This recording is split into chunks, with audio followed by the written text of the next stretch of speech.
کہ وضو کرنا کب ضروری ہوتا ہے، کن چیزوں کے لیے وضو ضروری ہے؟ تو نماز کے لیے وضو ضروری ہے، ہم سب کو پتہ ہے، چاہے نفل نماز ہو فرض نماز ہو، اس کے لیے وضو ضروری ہے۔ اسی طرح کسی بھی قسم کا سجدہ کرنا ہو تو اس کے لیے وضو ضروری ہے۔ سجدہ تلاوت کسی نے کرنا ہے، وضو کرنا پڑے گا۔ سجدہ شکر کرنا ہے، وضو کرنا پڑے گا۔ سینچری لگا کر اگر کوئی سجدے میں جاتا ہے تو اس کو اس وقت باوضو ہونا ضروری ہے، بے وضو بندہ کوئی بھی سجدہ نہیں کر سکتا۔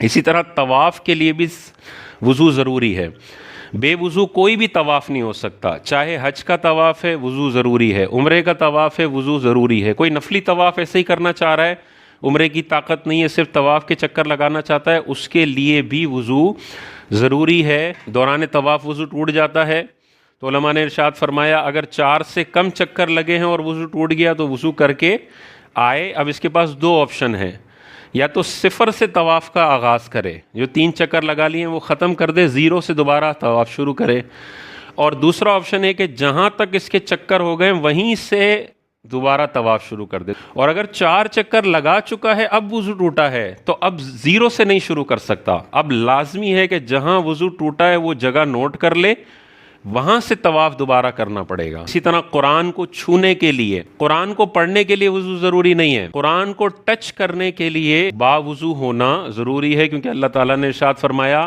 اسے صرف پاکیزہ لوگ ہی چھوئیں۔ دوسرا یہ ہے کہ قرآن جزدان کے اندر، کپڑے کے اندر ہے، کہیں پڑا ہوا ہے، اس کو اٹھا کے آپ دوسری جگہ پہ رکھنا چاہتے ہیں تو رکھ سکتے ہیں، کیونکہ اب اس کے اوپر ایک کپڑا آ گیا، جزدان آ گیا۔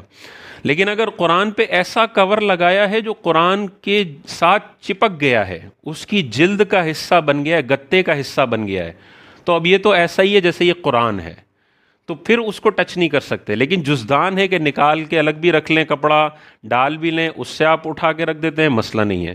رومال سے آپ اٹھا لیتے ہیں، بعضوں کا ضرورت ہوتی ہے ایک جگہ سے دوسری جگہ قرآن رکھنا ہے اور بے وضو ہے بندہ، تو اٹھا کے دوسری جگہ پہ رکھا جا سکتا ہے۔ اچھا، دوسری اسلامیات کی کتابیں ہیں، تفسیر قرآن ہے، بچوں کی اسلامیات کی کتابیں ہیں، کیا ان کو بے وضو بندہ ٹچ کر سکتا ہے؟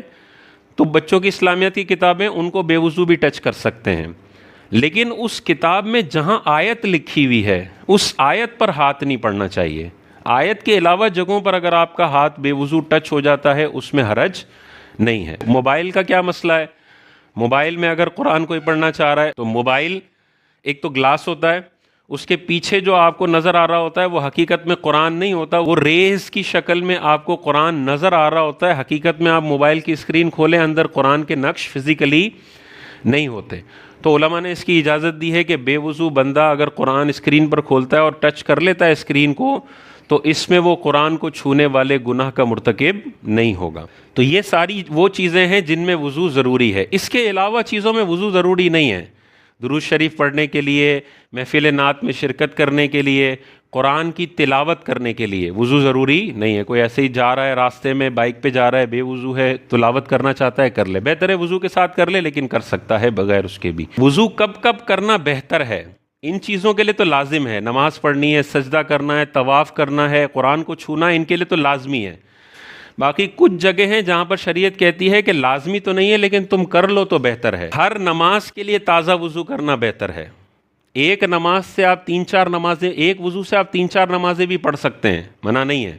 لیکن حضور علیہ الصلوۃ والسلام کا عمل مبارک ہمارے سامنے ہے کہ حضور علیہ الصلوۃ والسلام ہر نماز کے لیے تازہ وضو فرمایا کرتے تھے۔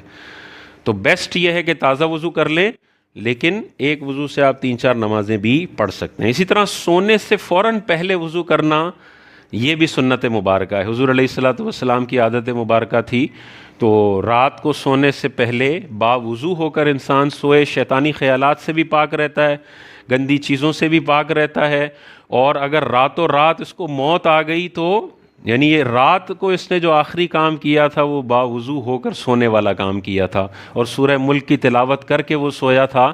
پوری رات روحانیت کے ساتھ گزرے گی، انشاءاللہ فجر میں بھی بڑی آسانی سے آنکھ کھل جائے گی کہ یہ رات کو وضو کر کے پاکیزہ ہو کے سویا ہے۔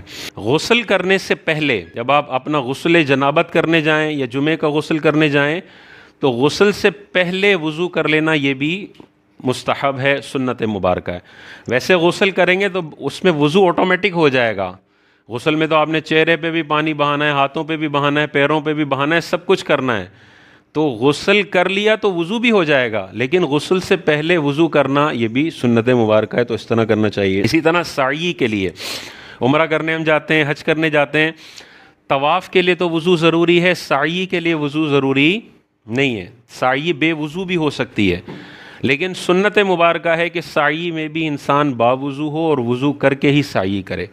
بعض اوقات بیچ میں وضو ٹوٹ جاتا ہے، لوگ پریشان ہوتے ہیں کہ ہماری سعی اب کیا کریں ہم، تو اگر کر سکتے ہیں جا کر وضو تو کر لیں، ورنہ بے وضو سعی بھی ہو سکتی ہے، اس میں ضروری نہیں ہے۔